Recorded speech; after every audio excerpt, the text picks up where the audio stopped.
Over the last few days in the US and the UK, we've had the hard left Marxists taking over an agenda in the name of defending the ethnic minorities, in the name of justice and equality. In reality, they've been brainwashing young people in order to divide our society even more. But not all young people are falling for this. So we had a small group of hard left activists protesting in London, shouting at the British police, pretending that there is some sort of institutional or systemic problem in our society. Now, there are individual cases, there are individual problems, like everywhere in the world, but there's not necessarily an institutional problem. But not all young people are falling for this nonsense. We had a group of young volunteers waking up in the morning the next day and clean up the mess that these idiots left in central London. Couldn't even wait a day, not one day, because of their precious memorial. When I saw you earlier, you picked up a sign. You all picked up signs and put them in bin bags. Oh! Why did you put them up? I don't understand. So, spray painting.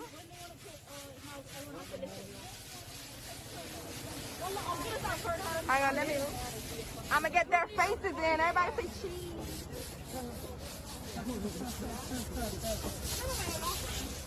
Firstly, I love how the person filming was saying, was attempting to name and shame them. She was going to, film their faces. Good, do it. They need some recognition for their hard work and volunteering. Secondly, I love how those young kids didn't actually care. They just continued their work. They didn't have any comeback. Speaking of sound young people, we have a special guest with us on the show today. We have the conservative activist Mercy Muroki, who's also standing up against this hard left Marxist agenda. So let's go to Mercy and discuss everything that we have today. So now we're joined by Mercy Muroki, who is a young conservative activist. Welcome to the show. How are you? I am good, thank you. How are you? Yeah, not bad, thanks. Not bad. Trying to survive the last kind of phase of the lockdown. How's that going for you? I want it to be over, let's put it that way, as soon as possible.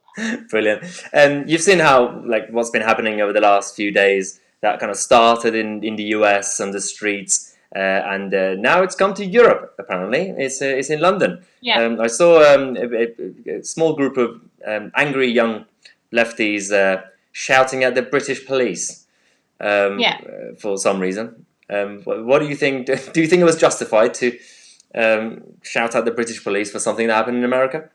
No, I don't at all. And I think there's two things really to say. Firstly, there seems to be really kind of no coherence with the Black Lives Matter movement in the UK, because it's not really clear whether what they're doing is purely showing solidarity with the American movement, which is justified in that sense, or that it's something to do with actually the UK police. And if you look at the issues with the UK police, it's been getting so much better over the last few years, and I think it's very exaggerated the problem of police brutality in the UK with black men. I acknowledge that are issues with the system, but it seems like their anger is misdirected, let's put it that way. And the other thing is, we've seen one of the other big stories when it comes to kind of Black lives at the moment is the disproportionate deaths. And, the key thing for that, to prevent that, is obviously stringent social distancing rules. It's people listening to the government messaging on how to reduce the spread of the virus. And I feel like you can't, on one hand, criticize the government for not doing enough in that respect, and then the next day go out on a march with thousands of other black people and spread the virus. You can't have it both ways. And yeah. I think the government's shown very weak leadership actually on this, in not being strong enough in saying, actually, we have this one nation conservatism agenda apparently, and yet somehow we do seem to kind of be living in two nations right now, where it's the Black Lives Matter movement, and it seems you can have one rule if you're in favor of that, and then another rule for everybody else who's still having to social distance, who are being criminalized just for going into somebody's house, basically. Yeah, I think that's one issue, the hypocrisy of what's happening with the social distancing measures, and you're right, because we just had Piers Morgan actually supporting the mass gathering with that protest, even though I don't know, it's a weird thing. But my issue with this whole movement, even in America, is that so I don't know what you think. There's some people who say there is an institutional problem, and then obviously there's another side, my side, which says in the West, but institutional or systemic, that means by definition, that means there should be laws that are anti-black or anti-minority or whatever, which doesn't exist. Yes, there are individuals within society, within the police force, within any institution, and that's not systemic. That's just individuals, and obviously you have to tackle that. And if you give me individual cases and examples that we have to tackle it, we have to fire them, they have to answer questions. But going around these movements, going around using that as a platform, saying this is an institutional problem, we know that deep down what they want, they don't really care about equality or any of that or justice. It's just their way to promote their Marxist left-wing agenda, because that's just what they want. So I don't know where you stand with this whole issue. Well, I think if you look at the figures on whether there is disproportional kind of force, brutality in the police in America, there is a lot of evidence to show that there isn't. I mentioned the other day on Sky News that a study found that non-white officers were more likely to kill black suspects. There's data to show that the disproportionality that we hear about is not there. But that's not to say that this policing is institutionally racist. I think what we need to do is separate police brutality and institutional racism. Yeah, I always say there's a problem with the American police being aggressive. I read this article that made a very strong case for the fact it's a policing issue rather than a racism in policing issue. So I think where there is a kind of window of opportunity at the moment is to probably look at how the police use force and what can be done in that respect. I think trying to come at it from the angle of a purely racism issue is not the right thing to do. You're right, and you mentioned the stats. We have the stats here for everybody else who don't know. This is from the Wall Street Journal. This is last year. The police shot 9 unarmed black people and 19 unarmed white people. And the police officers are 18.5 times more likely to be killed by black male than black males killed by the police. And also, as you said, white police officers are less likely than non-white police officers to shoot suspects. We're not saying there are no problems with individuals, as I said earlier, and it's not just with the police, with everything. Prejudice exists, and we're not just talking about prejudice in this sense. There's also left-wing prejudice within academia. This is just part of humanity, unfortunately, and we have to kind of address it. When there are problems, you just address the specific problems. I think that these young people out there, they're fighting an imaginary enemy at this point. They are fighting the battle that we've already won decades ago in the West with the actual discriminatory laws that we had. That's already been done. But I think they're obsessed with the past. This is the problem with the left, because obviously you're generally a kind of conservative-minded person. How did you find it when people found out that you're conservative and you're not white and you're young? Yeah, it's been. I mean, I've always been conservative, like from when I started engaging in politics. So there was never a coming out moment for me. So people have kind of always known that I was conservatively inclined, but of course there has been a backlash, and almost exclusively In fact, I think I'd go as far as saying exclusively, it has been from the left.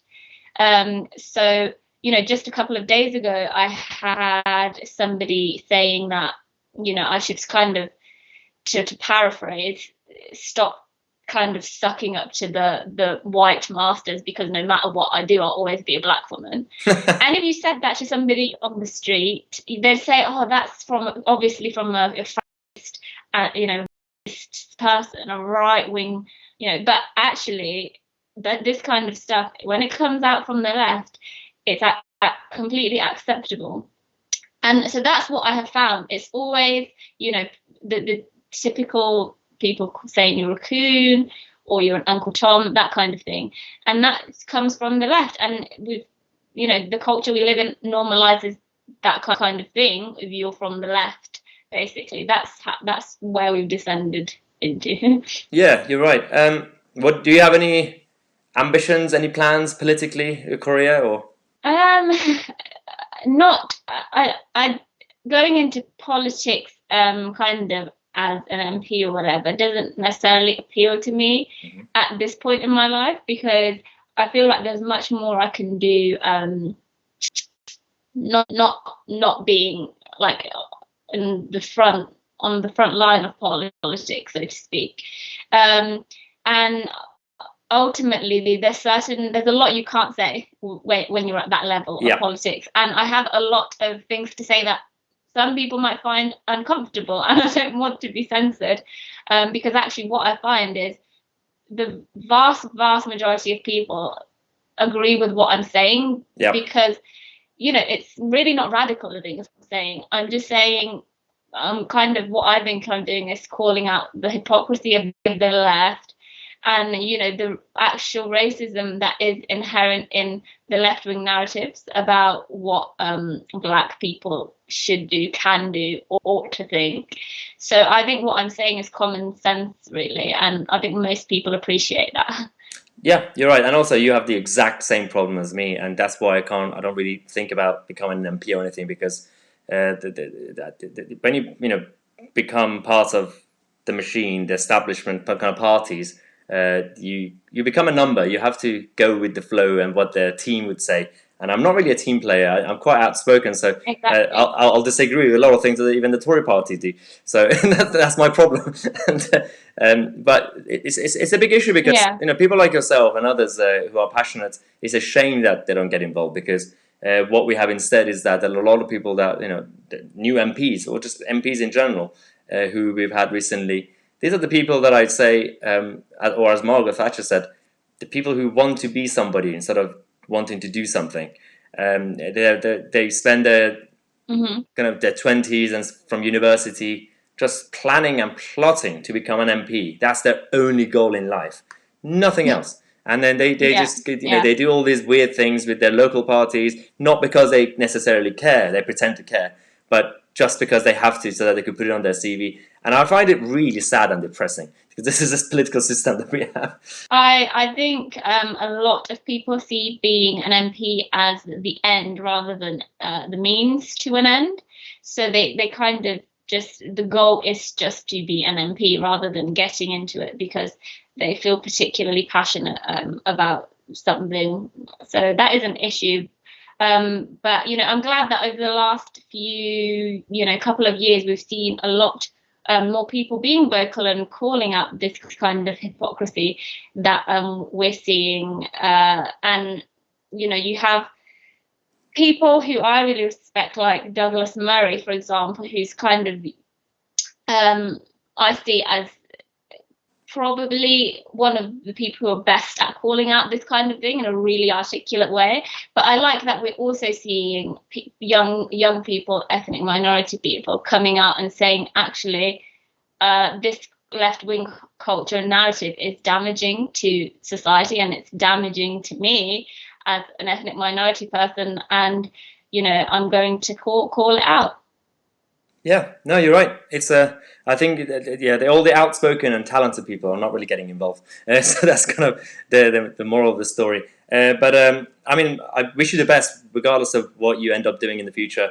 whether it's in politics or if you start a YouTube channel. Thanks for coming on the show. Any last few words? I mean, my last thing is I don't want people, because people like to hear what they want to hear, and a lot of the time people think I'm denying that racism exists.